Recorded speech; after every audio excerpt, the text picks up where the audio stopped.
Always Good have afternoon. something interesting each month. Welcome, everyone. Call the meeting to order.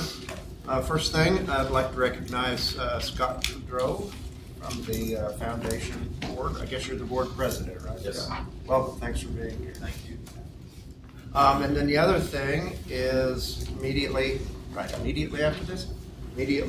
our meeting, we're going to assemble at the Alumni Center for the Poorly Endowed Professorship Recognition, right? Yes, sir. Okay. So, let's get started. We have before you the minutes of the January 31st meeting. It had sent to you, I think, in advance. I'd entertain a motion to approve. So moved. Governor Flanagan, second. Second. Governor Elliott. All those in favor, please say aye. Aye. Any opposed? Motion carries. Ms. Ice. Thank you and good afternoon. We'll look at the statements as of February 28 of 2019. We always start with the cash graph, and at the end of February, our cash was at $21.2 million. This is compared to about $19 million last year. Also on the cash graph, just an item of note, January looks like there's a very large variance, and that really had to do with timing. We had the draws for the financial aid disbursements came in on January 31, and the disbursements went out on February 1. So when you have that variance, it looks like Merry Christmas, that there's a large amount of money in there, but it really had everything to do with timing.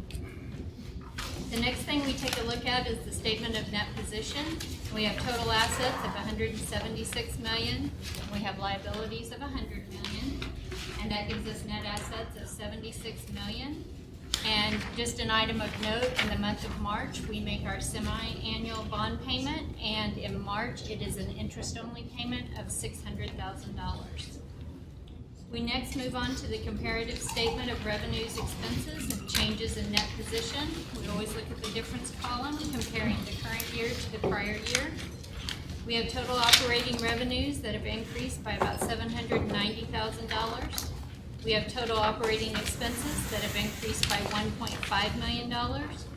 One item of note on there is the compensation line, and that includes, we have the GTOE disbursement before the holidays last year, and it also indicates some additional compensation due to the across-the-board raise that we received effective January 1. Non-operating revenues show an increase of $227,000. And then we move to the income before the revenues. The current year is at $8.8 million. The prior year was at $9.3 million. And that gives us a difference of a decrease of a little under $500,000. Under other revenues, there's an increase of $786,000, and as always, that's a large piece of the Reynolds and Nixon capital appropriation reimbursements. And I may have mentioned this at the last meeting, but we have received all dollars from the state under those capital appropriation dollars. We will not be looking for reimbursement any further because they have funded every dollar that they had set aside for those projects. That concludes my report. I'll entertain any questions. Questions of Ms. Ice? I entertain a motion to accept the report. So moved. Governor Franks, second. Second. Governor Haley. All those in favor, please say aye. Aye. Any opposed? Motion carried. Thank you, Linda. Thank you for your report. Next, we'll move on to VP of Business Affairs, Mr. Hughes. Thank you. I have a brief construction report for you. The Residence Hall project, we continue to have meetings on those really almost weekly now, and we're finalizing the design of the facility, and at some point we'll come back and we'll show you actually what it's going to look like. But Darren and I sit in those meetings every week, and we're whittling away on what we were trying to get accomplished there. The first thing out of the chute will be a parking lot. So by the time we have our next board meeting, they should have broken ground on a new parking lot because the existing parking lot is filled up with the facility. So we're going to continue to have parking for the students. And the last project is the continuing saga of the trail.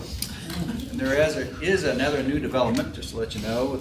Evidently the mall and the movie theater cannot play in the sandbox nicely together. So the city has decided to kind of take them off the docket, and they'll put the trail in and the bridge in up till the movie parking lot and let those guys deal with their own stuff. So unfortunately, what that means, they gotta go back to the drawing board a little bit, and it delays it for another 3 months. Much to everybody's surprise. Here's the shock on everyone. That's it. We'll get there. Are there any questions of Mr. Hughes? I've only got 3 more years on the board. It's the same with me, Governor Frank, so I hope to have this thing, I'd like to walk on it one time before I retire. All right, thank you for your report. Mr. Brugman. Thank you. A few things to report. First, just things that have happened with our competitive success. Our women's team finished 8th at the national championships, which is the highest in school history, where they finished at 8th, and the men finished 25th for the indoor championships. Our men's basketball team was 23-7 in the regular season. They qualified for the 7th NCAA tournament, which is the 3rd in the last 5 years, the 7th time in the school history, 3 in the last 5 years. So it's excellent to see that success. We hopefully have a great weekend up there. As far as MIAA news, there are 4 task forces currently being run by the MIAA. I serve on 3 of those, the webcasting task force, the football task force, and now there's a new one called the risk management task force. That one was recently created by the president of Northwest Missouri State. He requested that I would serve on that committee, and he is the chair. It's basically looking at the risk assessment and management for the conference and for institutions, and that obviously a lot of that going on with the current litigation, not just with the MIAA, but nationwide in the sport of football.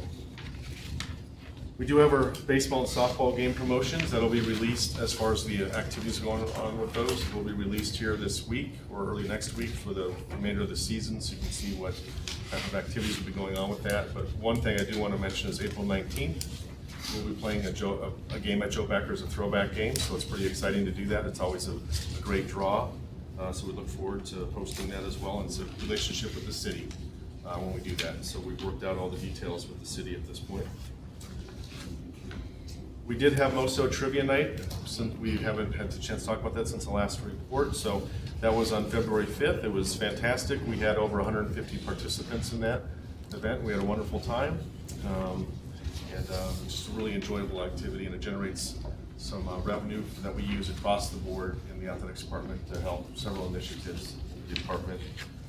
My last 2 items. Which team came in second on the trivia night? I believe that was the foundation. The Foundations team. That's right. Scott Boudreaux. So they carried lots of cash. It was very nice. Always welcome. Always welcome. Always welcome. We should have 2 teams. Thanks, Greg. A couple other things here. We did have a student athlete that passed away due to complications of a brain tumor just a few weeks ago. So there was a lot of community outreach for that. We had an event at Casanos, a CrossFit, several activities. There's been a lot of activities for the community, anyway, I should say, and we appreciate all the support. That's a tough time for anybody when that happens. She is from California. The funeral is on Monday in California. So our thoughts go out to the family and the friends, and certainly all the people. But reality was it was very difficult, and the support, the outreach of support was fantastic. So we want to thank everybody for that. It shows what a great community the Lion community really is. The last thing is our MSSU SAC organization met the initiative set forth by the MIAA called We Care, which stands for Wellness, Education, Compassion, Athletics, Respect, and Engagement. And Missouri Southern was the first to get all of the pillars, and therefore the NCAA sent us a check for $500 to use to help with some of the initiatives, but also to celebrate with the student athletes. So we'll be doing a cookout on April 29th at a baseball game to celebrate the success of that. So our Student Athlete Advisory Council does a great job. They're very active in the community, and we appreciate all they do. That concludes my report, unless there's any questions. Are there any questions of Mr. Brugman? Thanks, Jerry. We'll move on to Dr. Hodson. Thank you, sir. You have my written report in your packet, but I'll highlight a few items. Governor Gibson noted the quarterly endowment event after this meeting. I think it's important to note that's a group of 6 donors that contributed $400,000 to an endowment, the interest of which will be used to add on to the salary or provide research funding or whatever it takes to entice a faculty member in the marketing department to Missouri Southern. So I'm sure Dr. Zimmerman is very excited about the opportunity to have a little bit more money to recruit thanks to these private donors. Also on the first page, you see a great picture of Glenn Wilson there, one of your predecessors on the board here at Missouri Southern. You served 2 different times on the Board of Regents and then also on the Foundation Board. Glenn gave a very entertaining summary of Missouri Southern's history. It was great. It was really enjoyable. So, on the second page, I'd like to take this opportunity to introduce Heather Les Meister. Heather, stand up. Heather is our new Director of University Relations and Marketing. She comes to us from Freeman Health System, and we're just thrilled to have her on board. So, Heather, welcome. Thank you. Yes.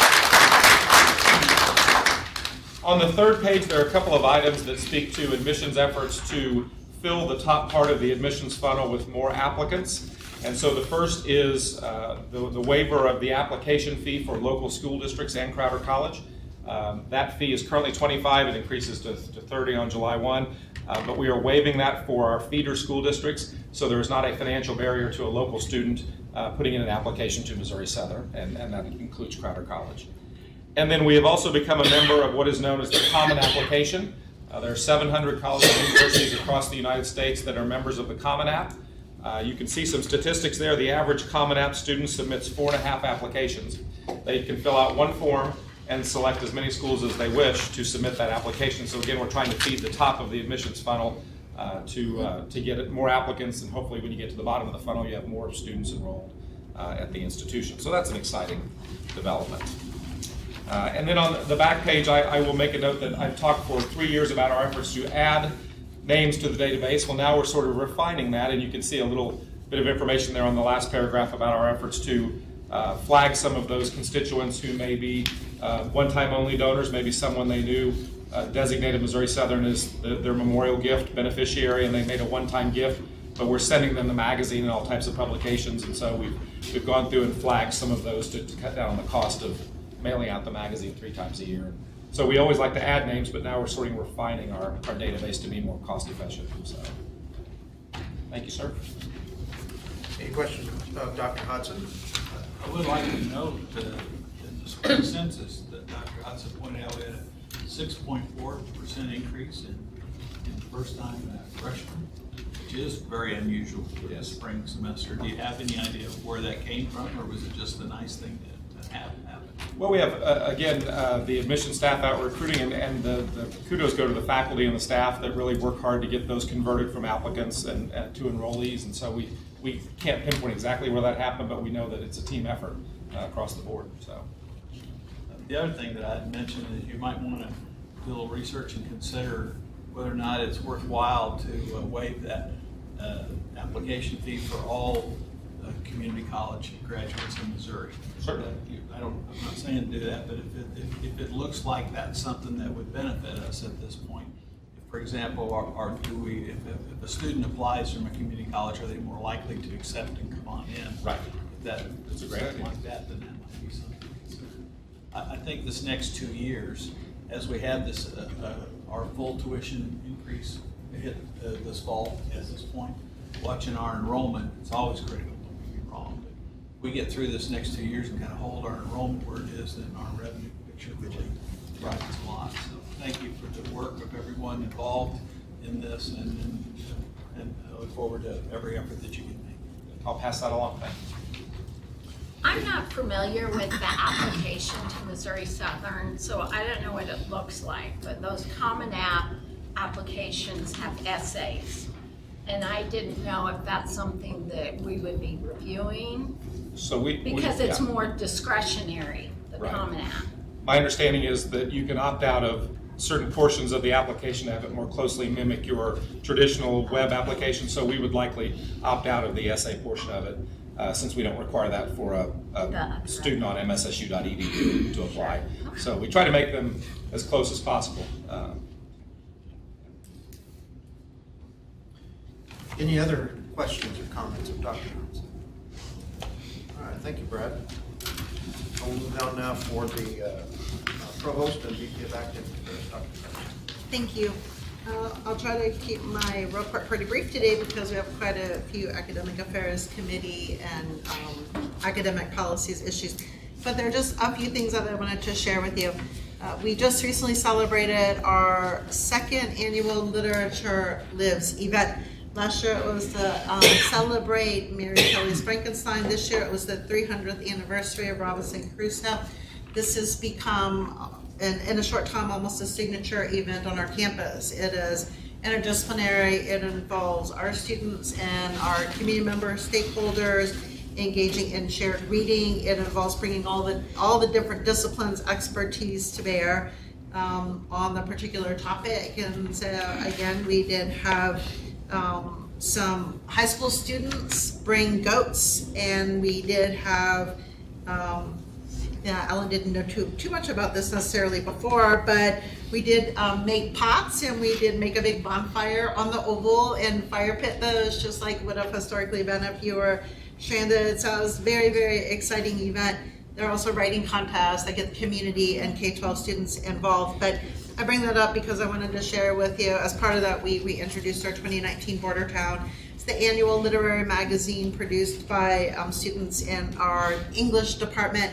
There's some art engagement as well, but I was very excited to see that, and it's a great production for our students. Next year we're doing 20,000 Leagues Under the Sea, so we're trying to talk Alan into going to a dunk tank already. We'll see how that goes over the next 12 months. But thanks to all of our students. It's primarily a student-led initiative, and our faculty and staff for that really big successful week.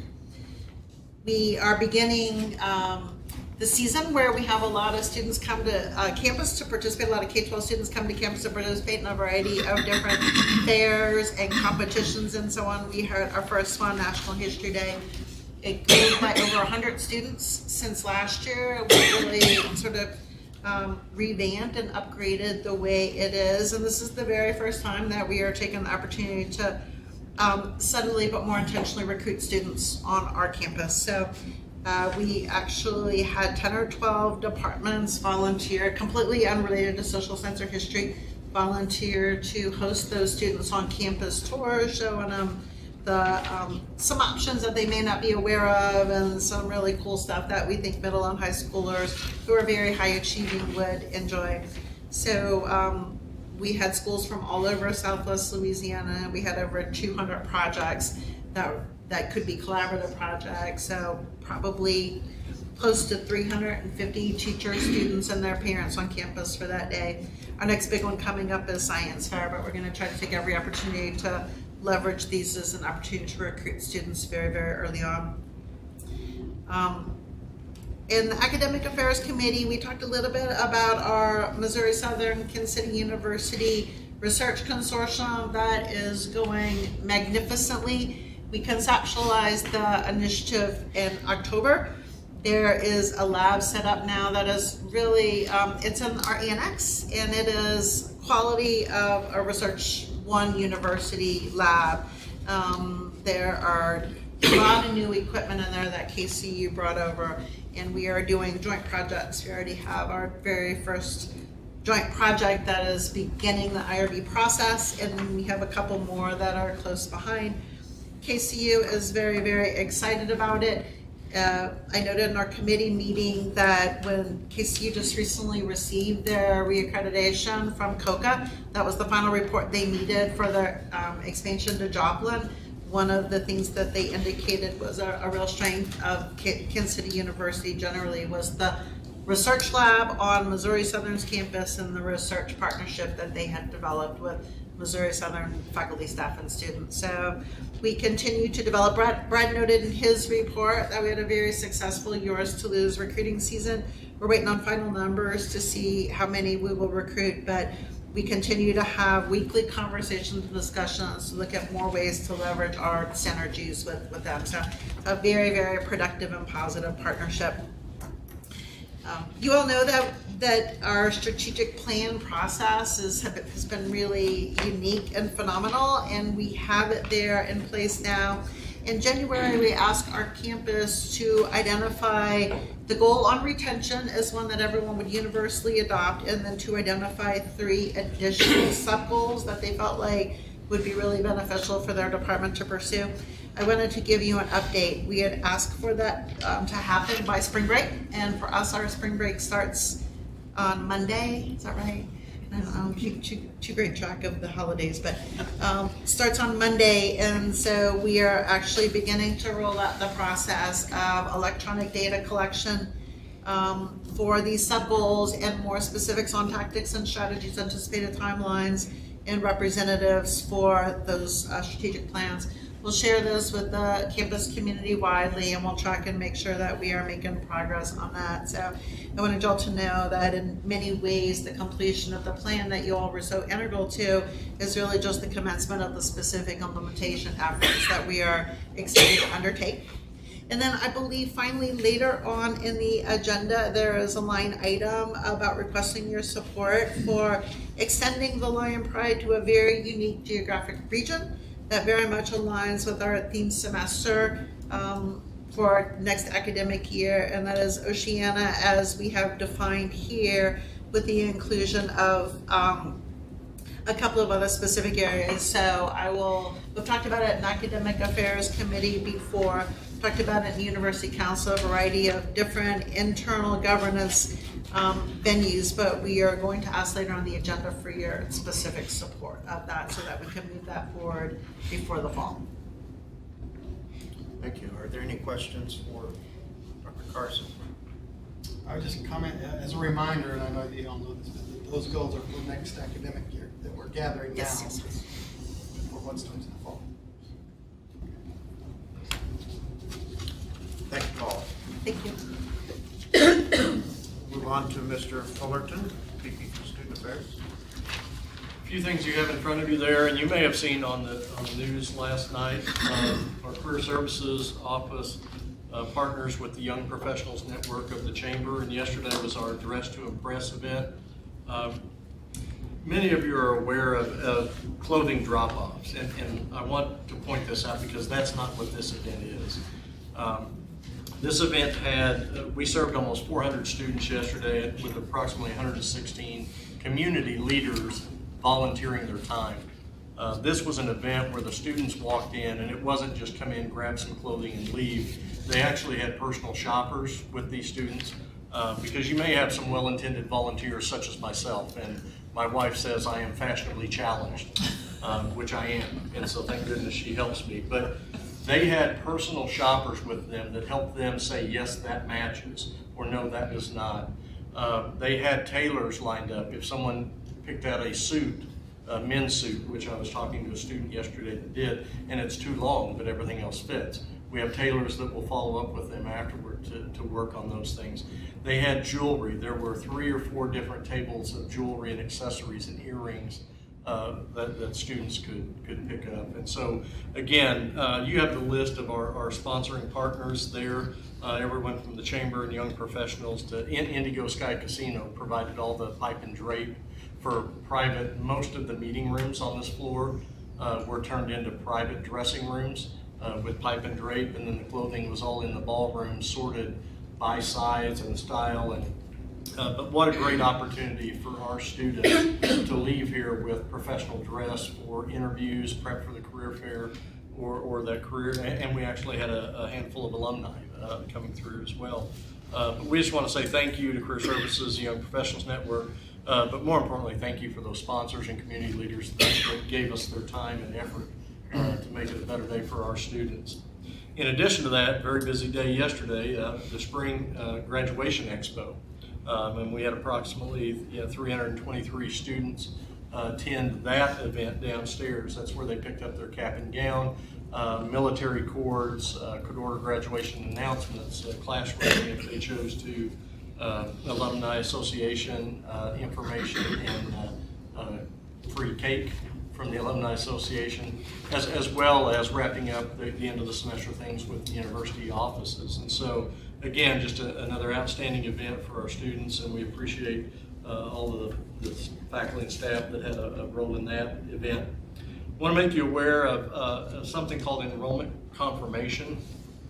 We're working with IT, our IT department, to have an electronic prompt in our Lion Net is our student portal.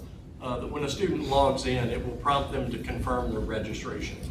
We have many students that when they leave us, especially in the spring semester and take the summer off, they forget to check in, they forget to do things. This will prompt them and say, you're enrolled for this coming semester. Please confirm that enrollment. It gives them a chance to look at their classes. Well, wait a minute, I thought I dropped that class. No, I didn't. And unfortunately, we have some students that life happens, family illness and those kind of things, and they have to leave us for a time or maybe reduce their class load. This also gives them the opportunity to do that. This is step one of that enrollment confirmation. Step two will probably be rolled out next spring. It will also ask them to update all of their information, because many of our students will give us email or phone numbers or those sort of things when they come in as true freshmen, and then it's never updated in the system. And one of the last statistics we saw is that people, even now that you can keep and transfer your phone number, the average millennial student changes their phone number about 4 times within about a 10-year period there. And so we're definitely going to be gathering more information that will be beneficial to several offices on campus.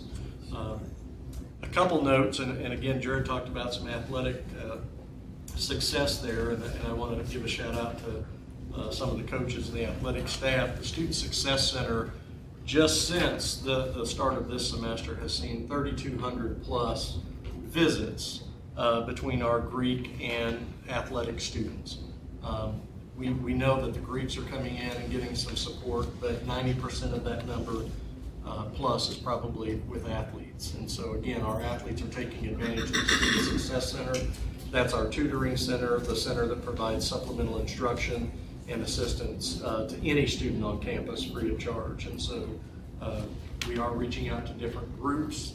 Our tutors all have to be recommended by the faculty, and so they are the top students in the various majors. And so we're very proud of that initiative. And then also, with Grant sitting here, the math certificate was approved. The math department and the Student Success Center are working on a credential. Our math tutors go through a lot of training in department and out of the department in the Student Success Center. We wanted not only a credential for our math majors, but also for those tutors that could help them pass graduation and on into graduate school with a certificate that they'll be able to utilize. And so we're glad that that will be rolling out. I think it's being worked on now and will come into play next spring. We'll have that ready for actual students. It is midterm exams. Midterms are due by Monday, but then I also want to point out priority registration begins the 25th. And so as one cycle is slowing down, we're gearing up for the other. So with that, I would entertain any questions.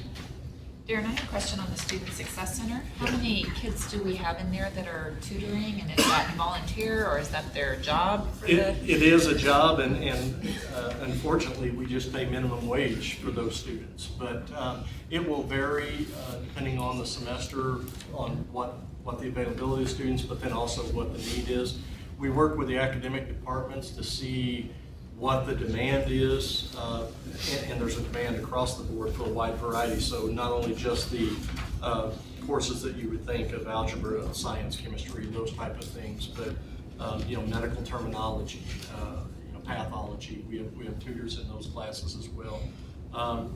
In low periods, we'll have 15 to 18, up to potentially 30 tutors available at a time. We do have availability for one-on-one tutoring, but we're doing a lot of group tutoring for students that are in the same class, trying to get them together. That way, not only can they utilize the tutor's expertise, but then also working in a group has helped them as well. And that's free to students. That is free to students. There is not a charge for any of the services out of the Student Success Center. I have a question. So is it like drop-in hours, or do you need an appointment, or how does that work? A little bit of both. We have drop-in hours where we have tutors in during these times, and then we also have the ability, because again, we do have some students that are working and not available during the day. They have to be there at night. We utilize the library and send the tutors there. But they can get online. We use a scheduling program called Tutor Track, and they can go online and request a time for a tutor and see if we can work that out. Disability services and accommodations are also in that program, and so any students that might need to utilize those services, that's available for them as well. Is that part of our recruiting effort and admissions? Is that marketed, I guess, as we bring in new people? At various times it is. That's one of the laundry list of things that they talk about. At Southern Welcome, yeah. I thought it was interesting that Darren noted that many of these were athletes. I can tell you our grandsons on the football team, and Coach Sims has already made it very clear to the team that they're student athletes and the student side will be emphasized strongly. And we do track, non-student athletes and non-Greek students. That was a significant increase for this semester, so I thought that was worth mentioning that lighting a little fire under folks sometimes is not a bad thing. And we do target those. We actually have honor students that come over. Someone that's not happy, maybe they've got a B right now, and I want that A or A plus. And so, the stigma that tutoring is just for someone that's struggling is not really the case. We have students that you wouldn't think, that would want tutoring, and they're there to give just that slight edge. Do students also have access to faculty through this program besides the tutoring? In many of the areas they do. I mean, a lot of the faculty will have group meetings with students or one-on-one meetings if a student's struggling. Many of the students that come to tutoring are recommended by a faculty member recommending them. And so usually the need or the conversation with the faculty member will start the situation, and we'll see where it goes from there. And we do have supplemental instruction. We've talked about that before in a few of our classes where we actually embed a student in that class where they're meeting with a group of students in those programs. I'm not sure if this fits under Darren's purview, but I have been watching and wanted to say something about Mike Olmstead and the reports that he's doing on social media, he covered the career services event yesterday, but all the things that he's doing are just really outstanding work, and it's such a broad scope of what he does. It's just exceptional. And Mike does a great job, and we'll be happy to take him, but he actually reports. He is at Heather's team. Okay. He is doing a fantastic job of focusing on campus events and highlighting those. You need to say that closer to his review date. I will. Are there any other questions for Mr. Fullerton? Darren, thank you. Thank you. Call on now the faculty senate president, Dr. Latham. Well, I would probably be amiss in my discipline if I did not wish you Happy Pie Day. Happy Pie Day. So now that that's out of the way, so we were going to have a February meeting, but HLC on campus, so we had to cancel that meeting. So these are only the results from the March 4th meeting. A little bit of what was going on in some of the committees, academic policies, looking at dual credit student policies. Still working on the hybrid course policy and the curricular changes that we've got. Handbook, looking at a model that would kind of make any changes that were made to the faculty handbook transparent so that everybody would be able to just look at it and see, oh, this was changed and this was changed, and it would be open and available to anybody. Promotion and tenure committee, so they were sent some results, sent some things over to faculty handbook committee. Library committee working on allocation of funds for departmental purposes, and grad council, they were doing a lot, but I think by the time grad council's done, they'll have a graduate faculty handbook by the time they're finished. So in addition to those curricular changes, our next meeting is set for April 1st. No kidding. Do you have any questions? Any questions of Dr. Latham? Are you saying something about April Fool's Day? Is that what? Possibly, yeah. I may be the only one showing up to that meeting. Thank you, Dr. Latham. Now call on the staff senate president, Mrs. Bennett. Recycling is one thing that we had mentioned and it's blown up like wildfire. I've gotten a lot of emails, calls. There is definitely an interest in recycling. Right now, Staff Senate is at the strategic research and planning stage of the recycling goal. There are several groups on campus that are interested in as well. So Staff Senate right now is starting to collaborate with other people, other groups that are interested. We're meeting with Faculty Senate actually tomorrow to try and get their opinions on it. And then also we heard that there was a student group that's interested, as well as there's a master's program class where a group of master's students are actually taking on a recycling project as well. So we're working with them as well. Then we have been told that there are recycling bins behind the physical plant. One thing that is kind of confusing is I was told we don't have to break it up between paper, plastic, or anything else, which is kind of confusing because why do we do it on campus if we don't have to do it for the bin? So that's kind of things that we're researching into. And right now each building handles recycling different.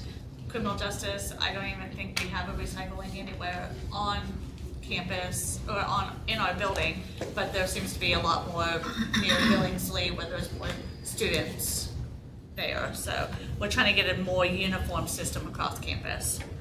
Another thing that we are looking at are the bylaws. Right now, the bylaws for attendance, it says that somebody has to miss 3 times in a row in order for their attendance to be reviewed and their membership to be reviewed. And so we are looking at possibly modifying that, and that is also something that we are working with Faculty Senate and Student Senate to see what is in their bylaws.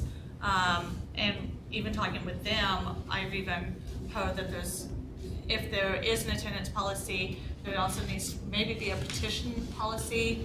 Maybe someone was sick and just didn't want someone to know, so it'll allow them to petition. But we are looking at different things that we might be able to put in there, and we'll bring those forth later.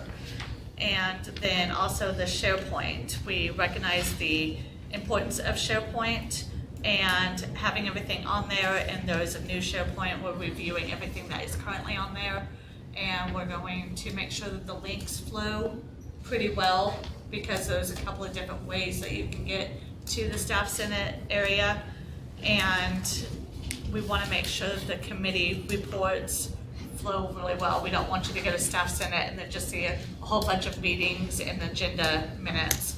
We want there to be maybe some folders so that you know exactly what you're getting into and not make it so overwhelming. And we're also looking at like sublinks. Can this go ahead and take you to that?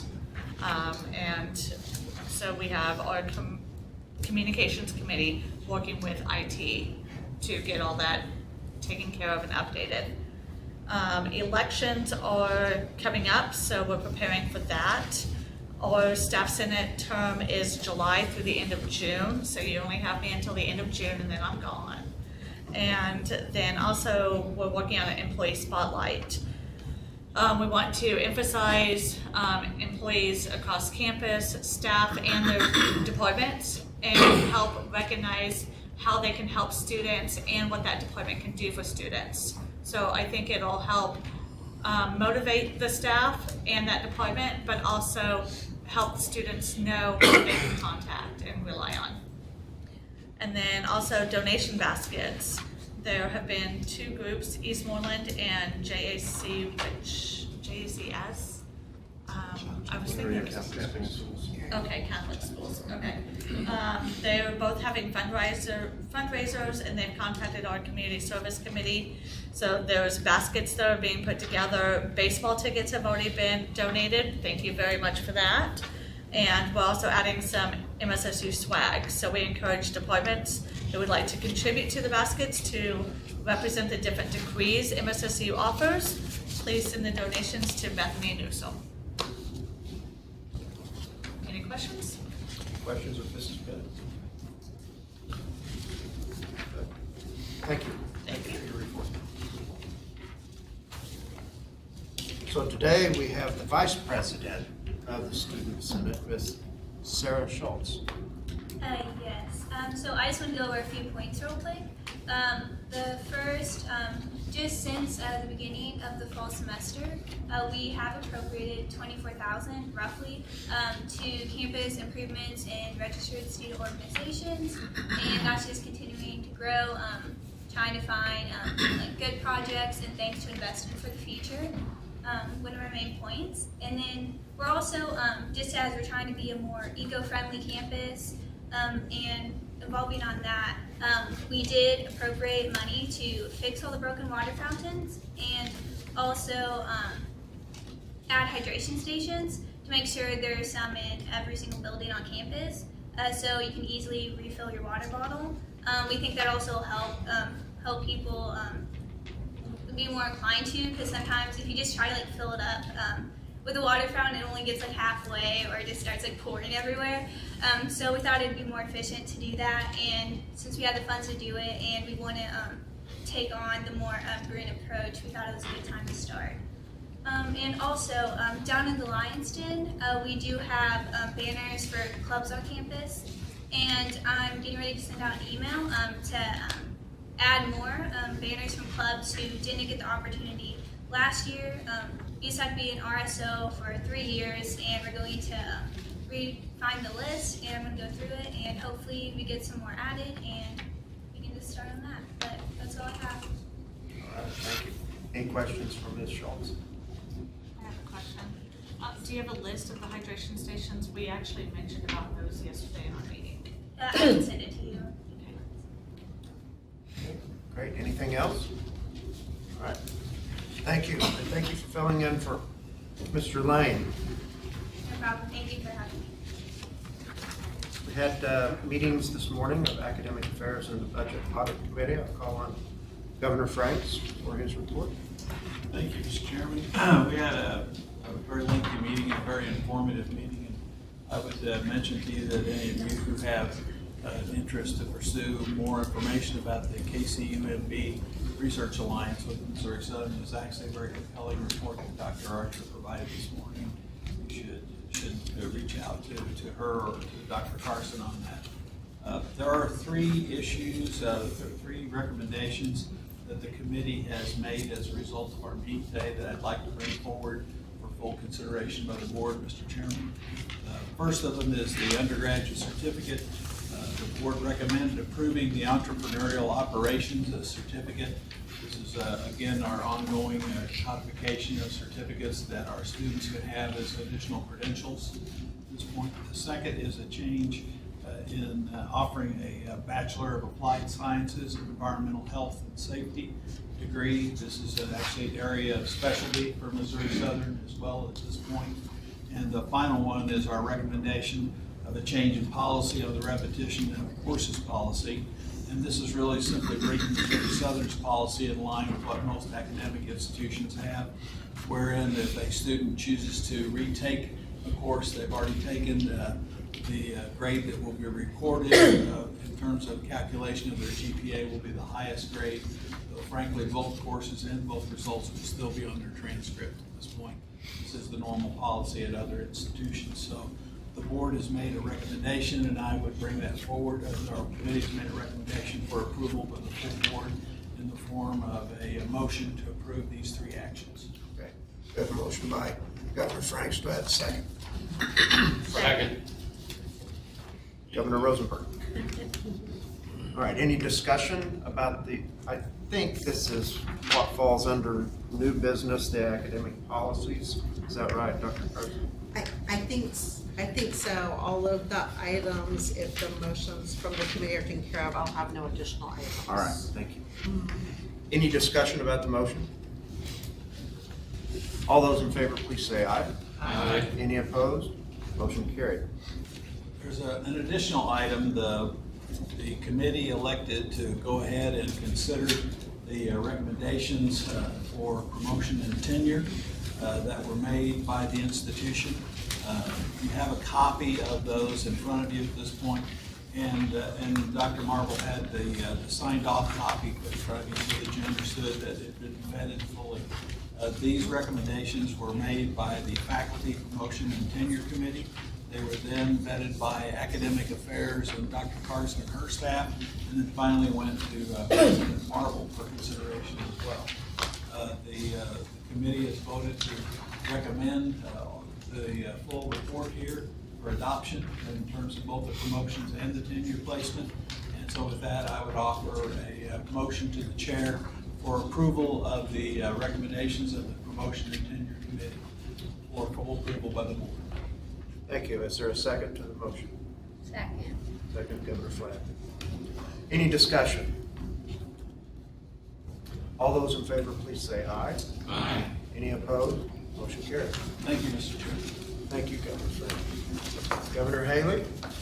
Yes, we also had a budget and audit committee meeting this morning, so we had a good discussion. We got an update of our current budget years, updates and changes, and some things to consider in next year's budget. From that, in our last meeting in January, we sent out the investment policy that we put together for your approval. At this point, this policy is set up to help us grow cash as a university. So we'd like to put a motion on the table for the full board to consider adopting an approval of the investment policy. We have a motion to approve the changes to the investment policy. Is there a second? I'll second. Governor Plotnick? Any discussion? You all have it before you. Any discussion? Any questions? All those in favor, please say aye. Aye. Any opposed? Motion carried. That concludes my report. I think we need to go back to Governor Haley for yet another item. Well, Governor Frank. I'm sorry. I'm sorry. Well, don't insult Governor Haley that way, please.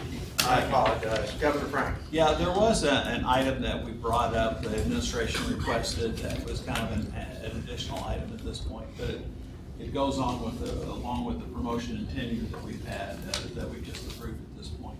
As a result of these recommendations from the Faculty Senate for adjustments and for the promotions that we've just made at this point, there are some salaries that need to be adjusted as a result of both of those reports.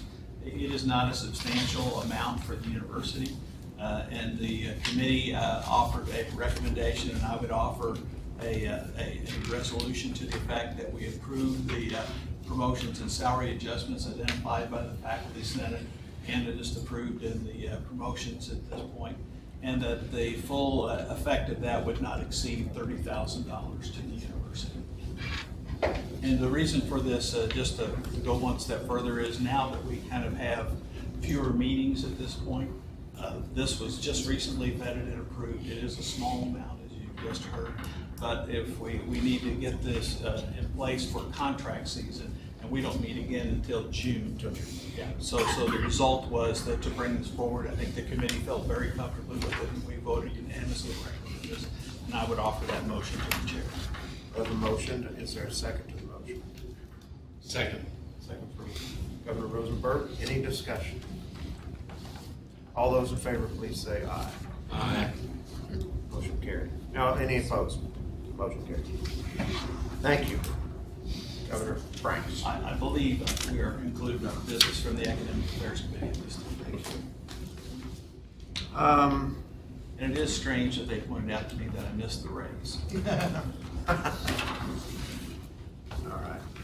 So Dr. Marble. Yes, thank you, Governor. So I have a brief report from a little later, but I wanted to speak for just a moment to the state budget, which you'll read in the newspapers is fluctuating. Hard to predict exactly where we're going to end this year. I've heard 5% down in revenues. What do you think it is in the year? 1 to 3% down in revenues, not certain for sure.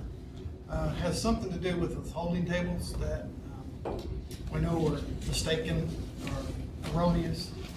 So not enough money was withheld from people's salaries throughout the year, throughout the state. So what refunds will look like, or will people have to pay in? Will they pay in on time, or will they ask for extensions? No one seems to know.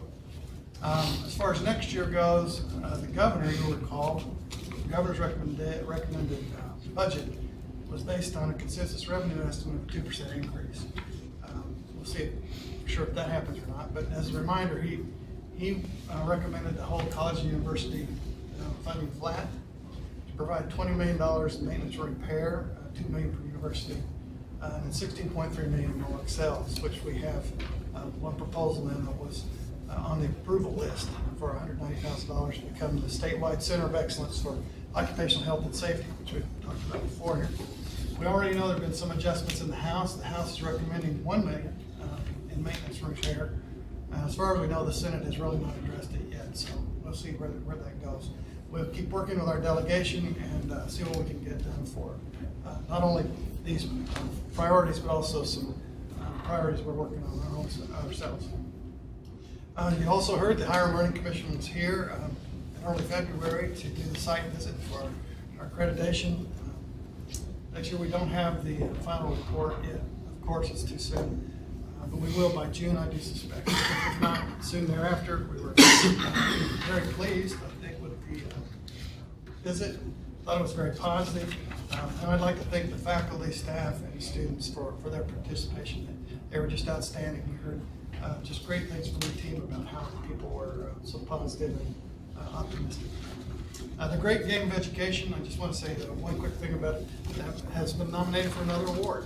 Won one last year, the Pioneer Award, this year nominated for the Social Sector All-Star Award, which I think will win.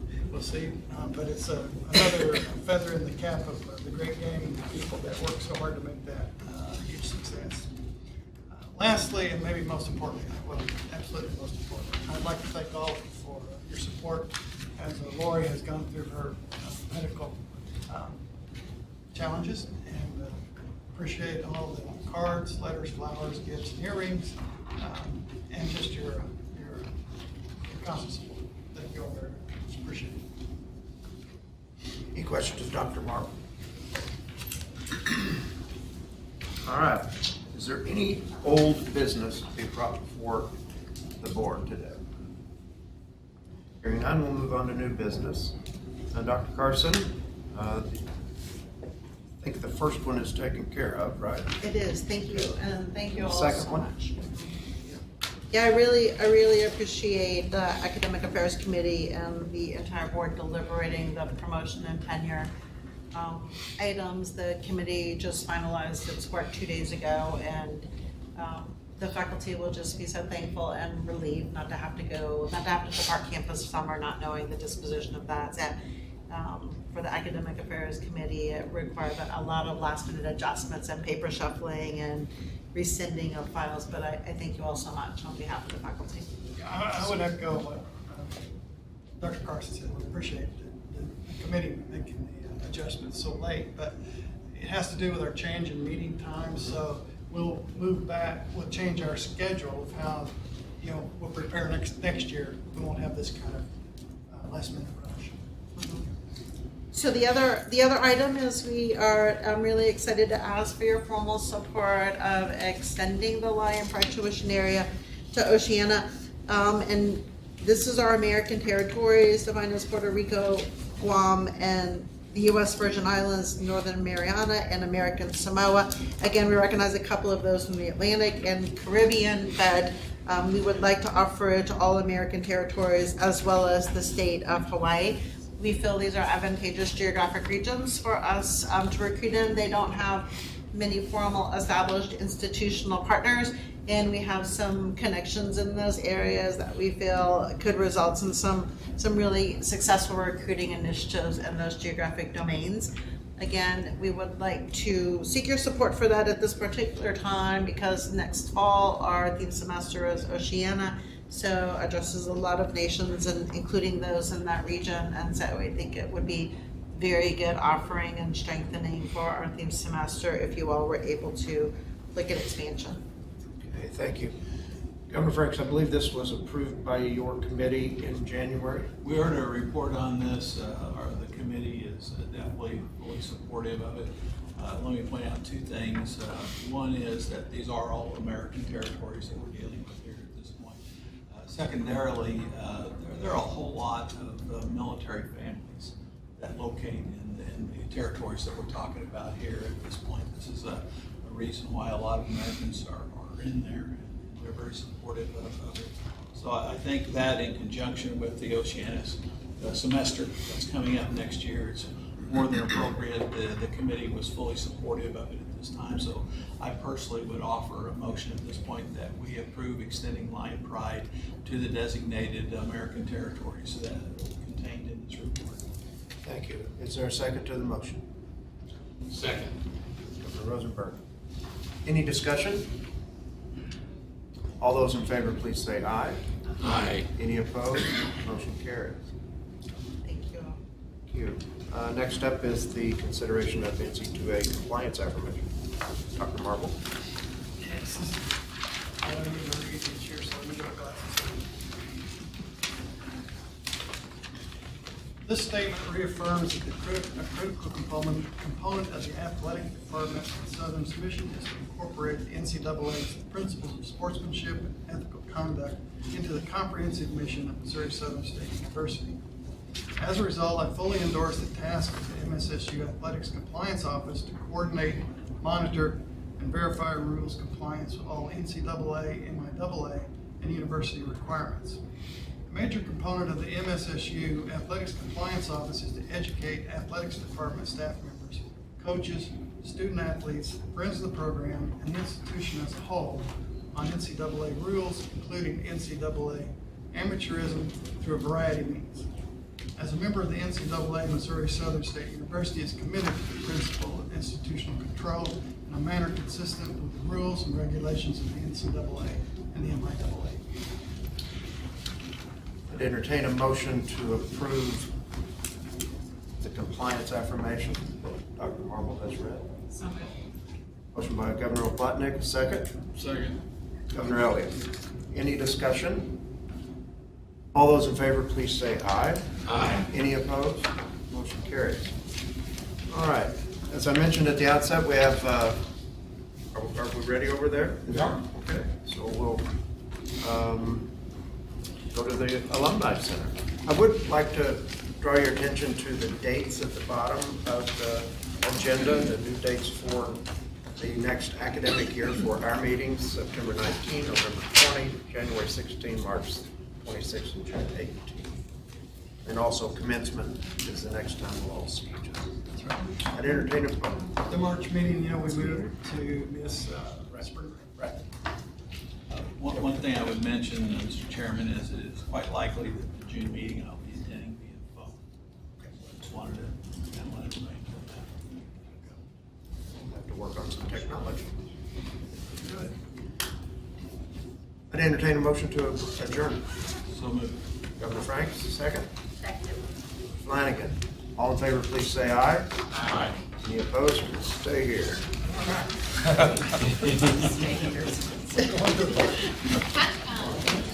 Thank you all.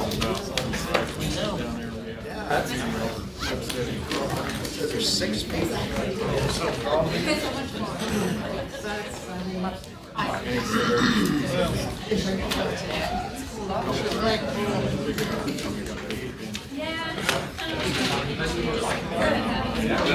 He said people dancing. He wants to do it. If there's not a market.